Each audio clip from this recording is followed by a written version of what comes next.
अस्सलाम वालेकुम रहमतुल्लाहि व बरकातुहू। मैं सिफतुल्लाह और आप देख रहे हैं कंप्यूटर आईटी। कंप्यूटर आईटी में आज का जो टॉपिक है वो है कंसोलिडेट। कंसोलिडेट का काम क्या है? कंसोलिडेट का मतलब है टू मर्ज, कंबाइन करना। कंसोलिडेट का काम यह है कि मल्टीपल डेटा को कंबाइन करके उससे एक डेटा जो है वो बनाता है। जैसे यहाँ पे डे 1 का डेटा, डे 2 का, डे 3 का और डे 4 का। इसी तरह एक महीने का डेटा भी आप लिख सकते हैं, वीक का भी लिख सकते हैं और इसी तरह और भी आप लिख सकते हैं। और उन सबको कंबाइन करके आपको जो है ना एक ही डेटा उसे बना देता है।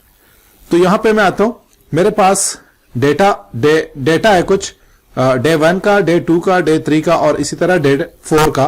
तो यहां पे आता हूं, मैं एक न्यू शीट लेता हूं और इसी शीट पे मैं इस डेटा को जो है ना अप्लाई करता हूं ताकि हमारे साथ ये अप्लाई हो जाए।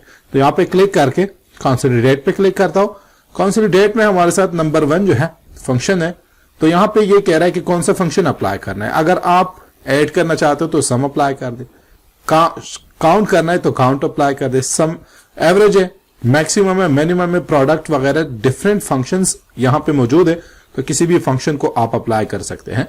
मैं सम को सिलेक्ट करता हूं, रेफरेंस दे देता हूं कि कौन सा डेटा है। तो मैं यहां पे क्लिक करके डेटा पे जाता हूं कि कौन सा डेटा है, यहां पे आता हूं और इस डेटा को सेलेक्ट करता हूं और इसी रेफरेंस को यानी इसी रेंज को मैं ऐड करता हूं।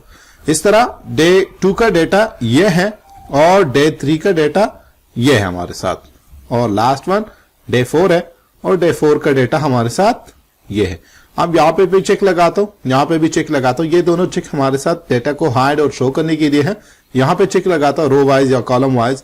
इसी तरह यहां पे चेक लगाता हूं कि जब भी मैं उस डेटा में कुछ चेंजेस करूं तो यहां पे हमारे साथ वो आ जाए, तो उसके लिए ये चेक है और ओके प्रेस करता हूं। अब देखिए यहां पे हमारे साथ वो डेटा आ गई है। इस कॉलम को मैं डिलीट करता हूं और बाकी यहां पे एटम नेम और अब यहां पे मैं कलर जो है वो अप्लाई करता हूं। जैसे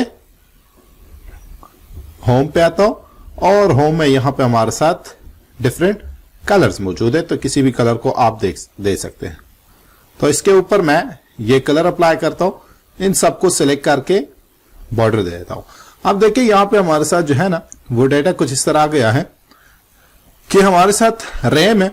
जैसे इस डेटा पे आता हूं, यहां पे आप देखिए रैम हमारे साथ 20 है, यहां पे भी 20, सॉरी यहां पे रैम नहीं है तो ये हमारे साथ सीडी है, यहां पे भी नहीं है और यहां पे 20। तो 20 और 20 इन दोनों को प्लस करके ऐड करके तो यहां पे इसका टोटल आ गया है, मतलब 40।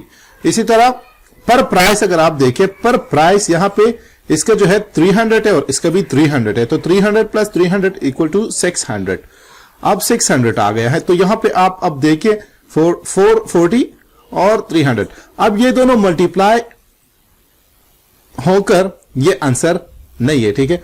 इसका पर प्राइस 300 है, टोटल क्वांटिटी हमारे साथ 40 है। तो ये 40 जो है ये मल्टीप्लाई हुआ है 300 के साथ, नॉट 600 के साथ। देखिए यहां पे आप देख सकते हैं 20 मल्टीप्लाई है 30 के साथ, तो ये हमारे साथ 600 आ गया है। इसी तरह 20 मल्टीप्लाई 300 तो ये 600 है। तो इसी तरह इन दोनों को ऐड करके ये आंसर, इन दोनों को ऐड करके ये आंसर और इन दोनों को ऐड करके ये आंसर मिला है। तो इसी तरह हमारे साथ देखिए डिफरेंट चीजें थे यहां पे। अगर आप देखें हमारे साथ कुछ मल्टीपल चीजें हैं, जैसे बैटरी है तो यहां पे देखिए यहां पे हमारे साथ सीडी वगैरह वगैरह, यहां पे बैटरी है तो बैटरी रैम के बजाय अगर मैं इसको डिसऑर्डर में भी लिख दो, मतलब यहां पे अरेंजमेंट भी ना हो, तो तब भी सेम टू सेम जो है वो ऐड करता है दोनों चीजों को। अगर ये रैम यहां पे हो और मैं ये वाला रैम जो है यहां पे लिख दूं, तब भी हमारे साथ रैम की साथ ऐड होता है। इस तरह नहीं होता है कि हमारे साथ रैम जो है ना ये सीडी के साथ ऐड करे या इसका जगह चेंज करके तो ये दूसरी चीज के साथ जो है ना वो ऐड हो जाए, इस तरह नहीं है। तो ये था कंसोलिडेट। आज का वीडियो जो है ना कंसोलिडेट के बारे में था। तो ये कंसोलिडेट का ये वीडियो है और इसी तरह इंशाल्लाह और भी पढ़ेंगे। तो देखते रहिए हमारा चैनल और सब्सक्राइब करना मत भूलिए। Thank you.